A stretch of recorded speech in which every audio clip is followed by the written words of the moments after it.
So I'm going to confess something here that will hopefully help a couple people. In the last video, I was talking about kind of the chaos I see potentially if there were a shortage of meds or something happened economically to make it so that the medications that are stabilizing people's personalities artificially were suddenly made unavailable, within a couple days. It would be absolute pandemonium in this country. And that's just something I watched, and I said I have experience with it. Well, here's the thing. My stepson has ADD, and I don't want to get into his personal situation too much, but I didn't even believe in ADD until I met him, and then I was like, wow, this is me growing up. Holy cow. He is on something that helps, and he gets excellent grades, and he does very well in school. And I never had that, and I did terribly in school. Anyway, that plus some things, I had to go get an IT job for a while, and I knew I needed it. Finally, because I was such a vegetable, I went on a very low dose of Vyvanse. I figured, well, I'm 40-something. My personality is set. I've always been afraid to take it and stuff like that. So anyway, I went on Vyvanse, and it really helped me productivity-wise, like majorly.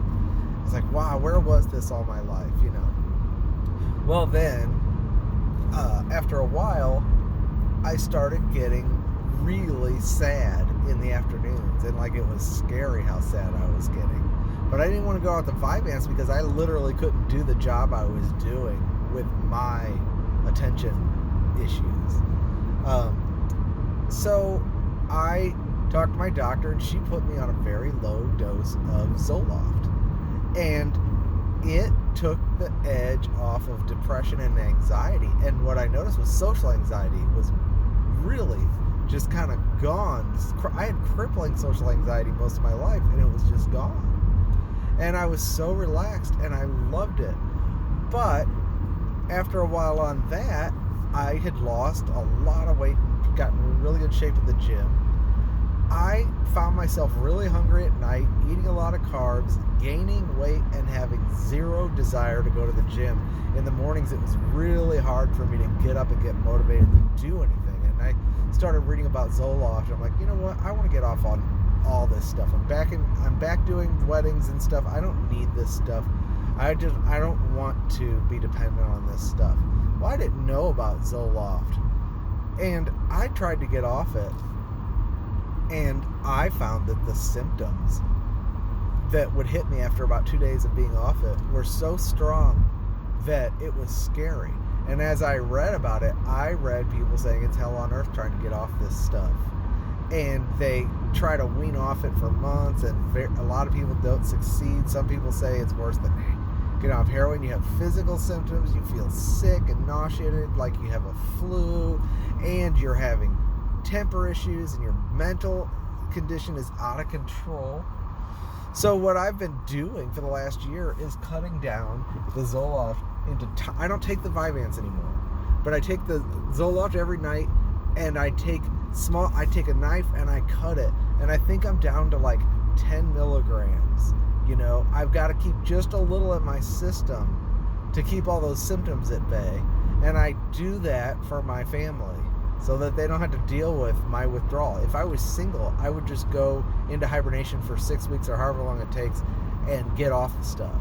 But I don't know how to get off it painlessly or peacefully without disrupting everything. So I'm on it, and I want to talk to the doctor about, there's apparently a liquid way you can get off it and scientifically reduce the dose and wean yourself off. But man, my body is very sensitive. So anyway, I'm saying all this as a confession because in that last video I said something, and I had a commenter on my wall who I didn't mean to scare anybody. It's like, oh my gosh, I'm on this stuff and I want to get raptured. Is the Lord condemn me? No, not at all. We do what we do to survive in this world sometimes, and if I'd have known all this stuff, I wouldn't have gone on Zoloft. No way. But now it's not producing that much of a problem for me, and trying to get off it is going to be really hard. But I want to get off it because like I said, I really don't want to be dependent on that stuff, especially knowing my chemistry and how sensitive I am. But no, everybody, it's up to the Lord. God gives us medicines and science that understands our brain and how it works. And yes, you can go conspiratorial and say, oh, it's an agenda of this and that. I wouldn't even go there. I would just trust the Lord and thank Him for the situation you're in. Any time we want to make a change in our life, assuming we even want to, we need to remember that God is sovereign. And whatever situation we're in right now, good or bad, God is in control, and He's ordered our steps, and He knew we're always in plan A. This is a good one.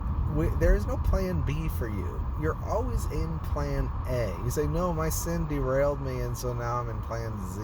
No, God knew the whole situation when He measured out His grace to you, and He considered it all from the foundation of the world. He knew exactly what you would need, and it's not that you don't have free will, but He has His free will too, and He's decided to bless you, and decided to take care of you, and decided to be merciful to you, and to give you grace upon grace upon grace upon grace, so that where sin abounds, grace does more abound, and more abound, and more abound.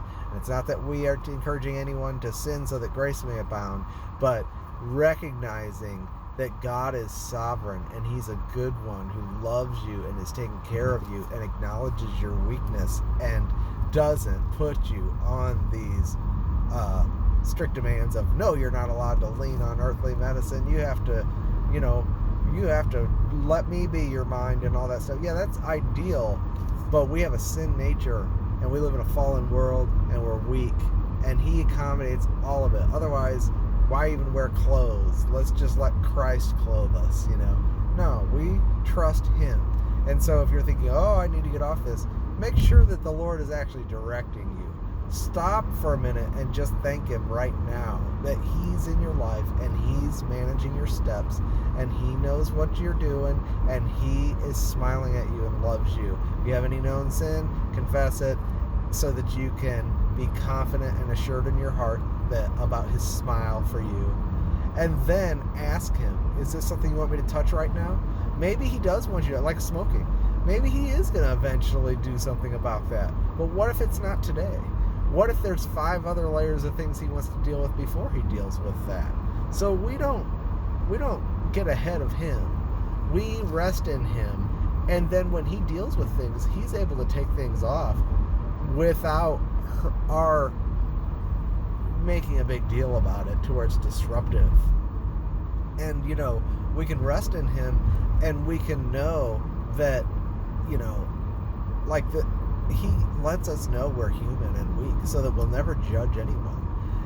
Maybe the whole reason I couldn't get off Zoloft was because He knew I was going to give a message about mind-altering, mood-stabilizing medications and the disaster that would be, and it would produce condemnation for someone. And He knew that I needed to be there to say, no, it's okay, right? Is that okay? Is the Lord allowed to do that?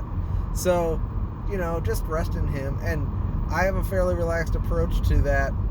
I would like to get off the Zoloft eventually. Right now, I don't think it's producing anything for me, other than I know that if I don't take it for a couple of days, I start getting all the headaches and feeling sick, and then I get really crabby and irritable, and we just have too much life transition right now. My stepson's going off to college, and there's just a lot going on that they don't need me freaking out over in the corner. So for the sake of those around me, and I drink coffee too. That's another thing I wonder if the Lord wants me to eventually deal with. But right now, give me a cup of coffee and I'll smile at you in the mornings. So, everybody benefits from that. All right. Well, I'll talk to you later.